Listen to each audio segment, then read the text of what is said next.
In 1968, a man named Bill Darden opened a seafood restaurant in Lakeland, Florida, a city located in the state's interior, about 60 miles from the nearest coastline. The location was no accident. Darden wanted to prove that Americans who had never even seen the ocean would gladly pay for quality shrimp and lobster, as long as the prices were fair and the atmosphere felt worthwhile. He was right. Red Lobster grew from a single restaurant into dozens, then hundreds.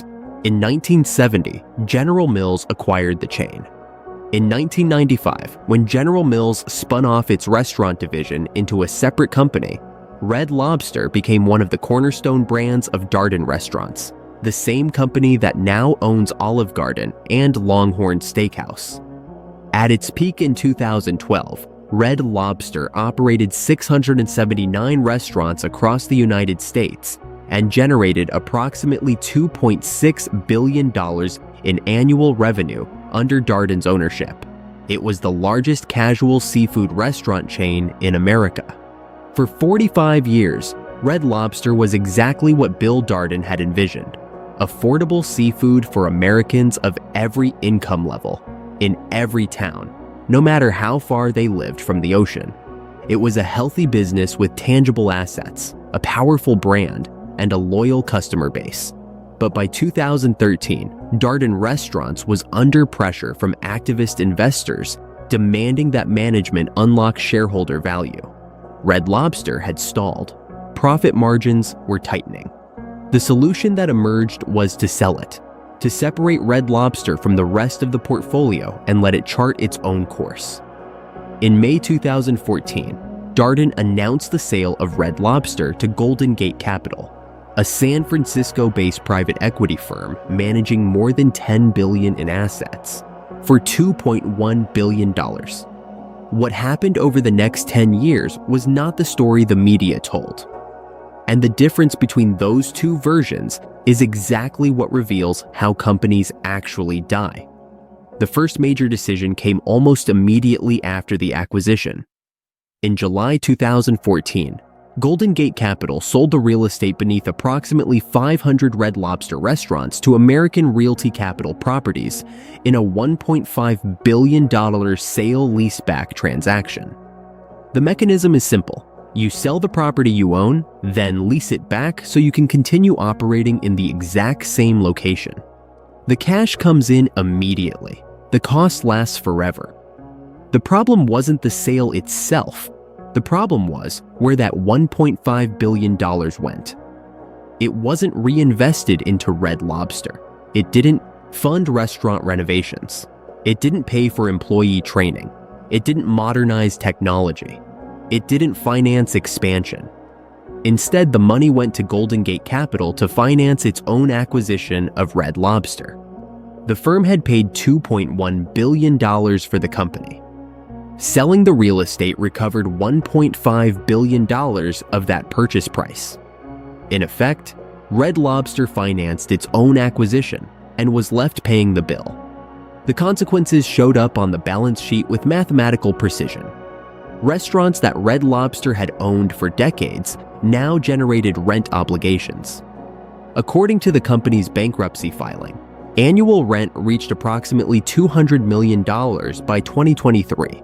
Roughly 10% of the chain's total revenue, paid to landlords with no stake whatsoever in the success of the business.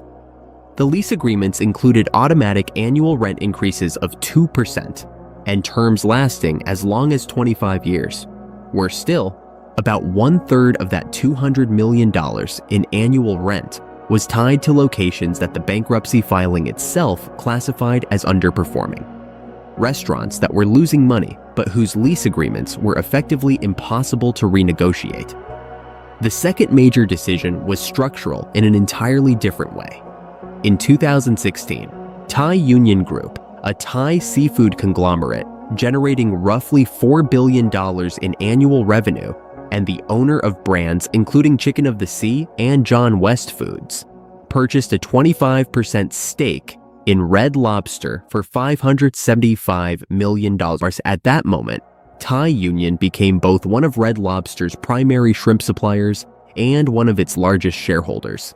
a conflict of interest that existed from day one but was accepted by Red Lobster's board of directors as part of the overall arrangement.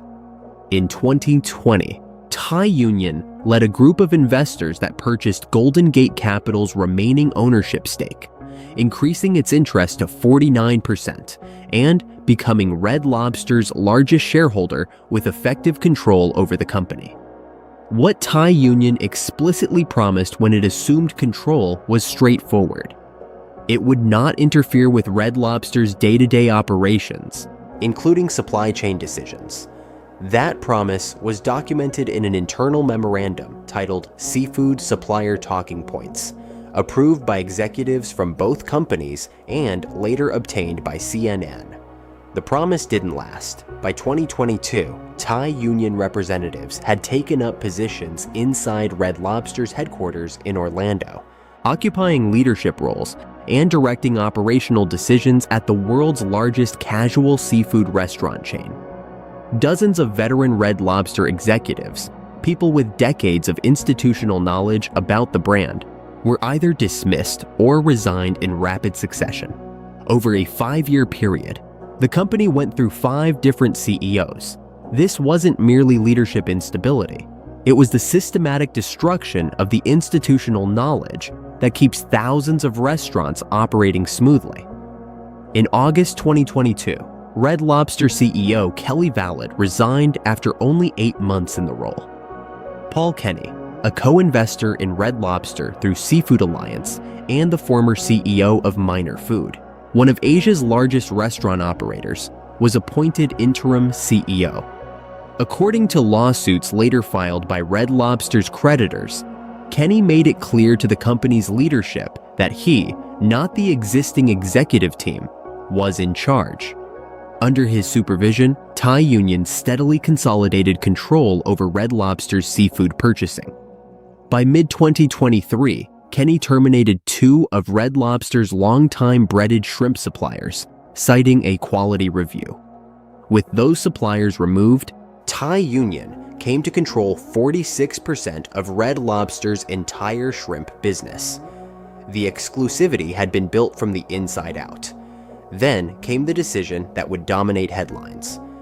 In May 2023, Kenny ordered that Ultimate Endless Shrimp, a $20 seasonal promotion that had successfully run for nearly 2 decades as a limited-time offer, be made a permanent menu item. According to CEO Jonathan Tybus in court filings, the decision was made despite significant resistance from other members of the company's management team. The financial impact was immediate. Red Lobster lost $11 million in a single quarter because of the promotion. Some restaurants ran out of certain shrimp varieties for days or even weeks. The mounting losses caused the company's cash position to collapse from approximately $100 million to less than $30 million in only 6 months. In January 2024, Thai Union announced that it was exiting its investment in Red Lobster. The company simultaneously recorded a $530 million non-cash impairment charge, effectively writing off nearly everything it had invested in the chain since 2016. Without the financial backing of its largest shareholder, without enough cash to continue operating, and burdened by $200 million in fixed annual rent on top of declining revenue, bankruptcy became unavoidable. In May 2024, Red Lobster filed for Chapter 11 bankruptcy protection in federal court in Florida, the very same state where Bill Darden had opened the first restaurant 56 years earlier. Ultimate Endless Shrimp wasn't the cause of Red Lobster's collapse. It was simply the final event in a chain reaction that had begun a decade earlier. And what that sequence reveals goes far beyond the story of Red Lobster itself. When the American media began covering Red Lobster's collapse, the narrative that quickly emerged was simple and emotionally satisfying. Greedy Americans had eaten too much shrimp for $20, and the company went bankrupt. It was a story that felt right. Blame the customers. Blame reckless corporate marketing. Call it the inevitable karma of an all-you-can-eat promotion. The only problem was that it wasn't true. Ultimate Endless Shrimp was merely the final trigger pulled on a weapon that had been loaded years earlier. What ultimately sank Red Lobster was a fixed cost structure imposed by private equity in 2014, when the real estate that had supported the business for decades was sold to reimburse the company's new owners, and a conflict of interest structure that began in 2016, when one of the chain's shrimp suppliers became a shareholder and, 8 years later, gained control over both Red Lobster's supply chain and executive leadership. In both cases, the extraction of value was subtle, it was structural, and it was carried out entirely within the boundaries of legally approved contractual arrangements. In September 2024, Red Lobster emerged from Chapter 11 under new ownership. The company was acquired by RL Investor Holdings, a group formed by Fortress Investment Group together with private credit investors. The reorganized company received more than $60 million in fresh capital. Former PF Chang's CEO, Damola Adamolakun, was appointed Chief Executive Officer. Red Lobster is now a stronger and more resilient company, and today marks the beginning of a new chapter in our history, Adamolakun said in the company's official statement announcing its emergence from bankruptcy. During the restructuring process, approximately 130 restaurants were permanently closed, a reduction of roughly 22% from the company's peak of 679 locations in 2012. Today, post-bankruptcy Red Lobster operates fewer than 530 restaurants. Sales have increased by roughly 10% since the restructuring, although they still remain below pre-bankruptcy levels. In July 2026, Red Lobster's creditors filed a $295 million lawsuit against Thai Union, Paul Kenny, and several former executives. Their central allegation is striking. Ultimate Endless Shrimp was not simply a marketing mistake. According to the lawsuit, it was part of a deliberate scheme by Thai Union to extract as much value as possible from Red Lobster for its own commercial benefit, generating tens of millions of dollars in inflated shrimp purchases, while simultaneously destroying the very business that depended on those purchases. Thai Union has denied all allegations. There is a broader pattern here, one that extends far beyond seafood. When a company with tangible assets, an established brand, and a loyal customer base collapses, it is rarely because the product itself failed. More often, it is because someone with control over the company's financial or operational decisions had incentives that no longer aligned with the company's long-term survival.